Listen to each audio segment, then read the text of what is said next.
This is a story of betrayal, regret, and redemption. The night was still in Amaife village, with only the occasional hoot of an owl breaking the silence. In the courtyard of Chief Ejike's grand compound, under a massive mango tree, he stood like a statue, his arms crossed over his chest. Across from him, Martha Okafor stood frozen, her heart hammering in her chest. "I cannot marry a woman with baggage." His voice boomed, shattering the quiet night. Martha's throat felt tight. "Baggage," she whispered, barely able to say the word. Ejike's dark eyes bore into hers. "Yes, Martha. A child from another man is baggage." She took a step forward. "Ejike, she is my daughter, my only child." Ejike let out a heavy sigh, adjusting his gold wristwatch, the expensive piece catching the faint glow of the lantern. "Listen to me, Martha. I have a reputation. I cannot be associated with a woman who already has a child. What will my peers say?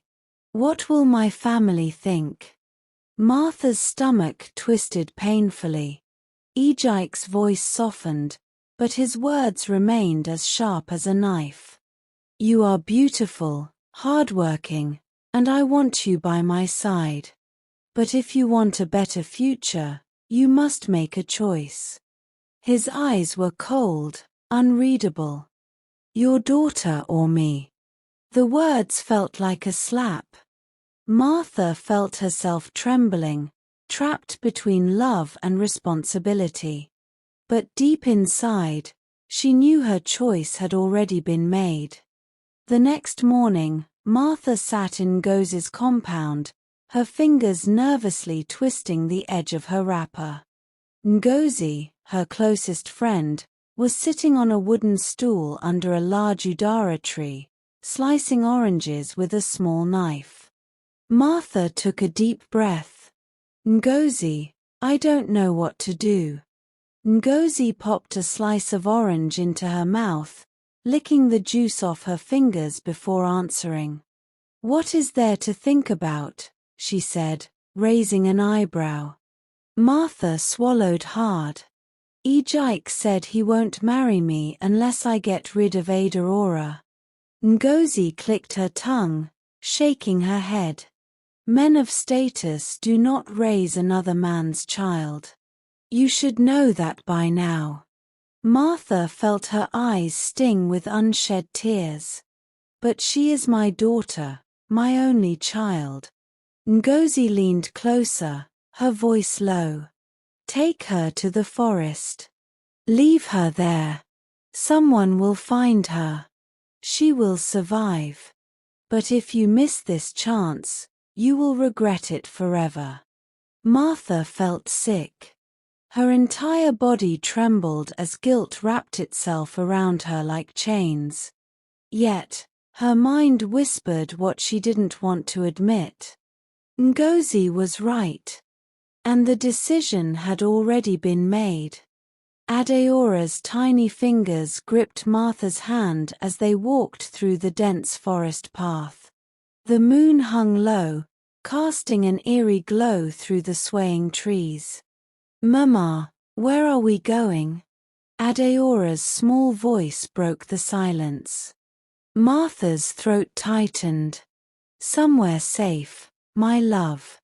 Ada Aura giggled, swinging her mother's hand. Her innocence stabbed at Martha's heart. When they reached the clearing, Martha knelt before Ada Aura and cupped her daughter's soft cheeks. "Neen, I need you to wait here for me, okay?" Adeora's bright eyes sparkled with trust. "Okay, Mama." Martha swallowed a scream of guilt, turned, and walked away. Adeora's voice called after her. But Martha never looked back. Madame Clara adjusted the heavy basket on her hip as she made her way through the bustling village path. She was halfway home when something unusual caught her eye, a small figure curled up by the roadside, barely moving. Her heart clenched. As she stepped closer, she saw a little girl, no older than 8, sitting on the ground. Her dress was torn and covered in dust.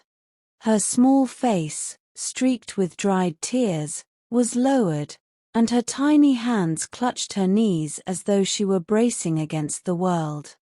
Madame Clara gasped, her basket nearly slipping from her fingers. "Chinique, my child, what are you doing here?" Ada Aura flinched at the voice but didn't look up. Madame Clara's motherly instincts kicked in immediately. She knelt beside the girl, ignoring the dirt that clung to her wrapper. Gently, she reached out, her warm fingers brushing against Adeora's thin shoulder. "Are you lost?" she asked softly. "Where is your mother?" Adeora didn't answer. She only sniffled, her lips trembling as though she wanted to speak but couldn't find the words. Madame Clara felt a pang of sorrow deep in her chest.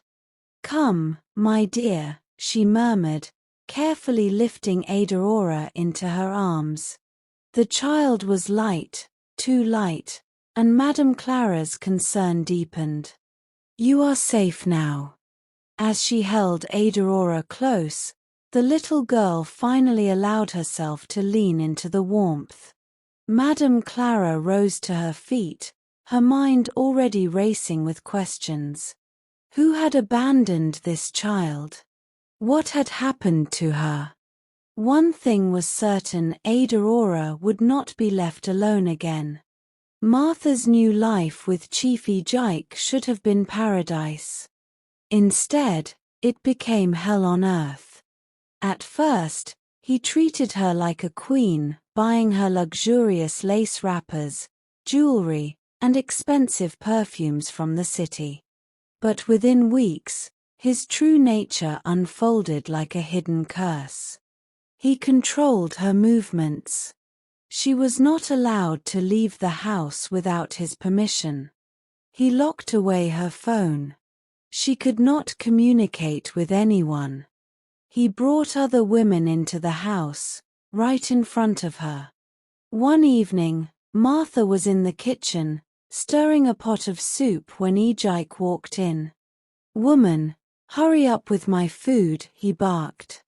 Martha rushed, her hands shaking as she dished his soup into a bowl. But in her haste, a drop of palm oil splattered onto his crisp white agbada.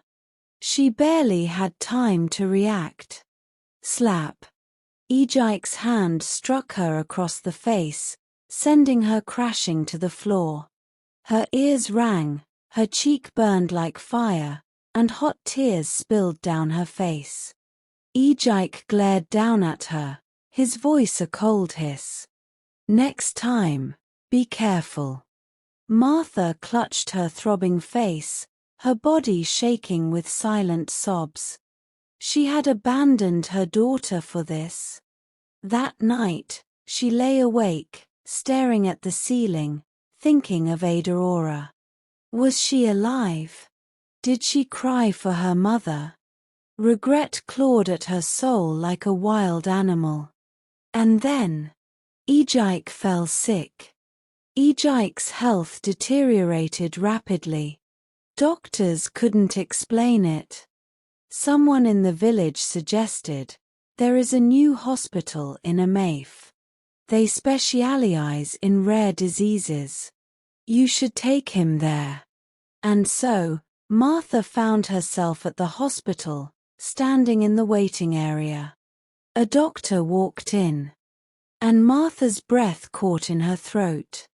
The doctor was Adeora. Martha fell to her knees. "My child. It's me. I am your mother."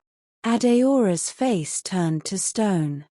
"The mother who left me in the forest?" Martha sobbed, but Adeora remained silent. Then a nurse rushed in. "Doctor, we need an emergency blood transfusion for Chief Ejike." The nurses tried Ejike's relatives. No match. They tried Martha. No match. Ada Aura hesitated before stepping forward. "I'll donate." The moment the blood test results came back, the room fell into silence. Chief Ejike was her biological father. Ejike wept like a child. "My Ada Aura, forgive me." Martha collapsed into sobs. Ada Aura stared at them, her heart waging a war between pain and forgiveness. After months of healing, Ada Aura made her choice. She forgave them both. Ejike, now a changed man, vowed to be the father he never was. Martha held her daughter, weeping into her hair.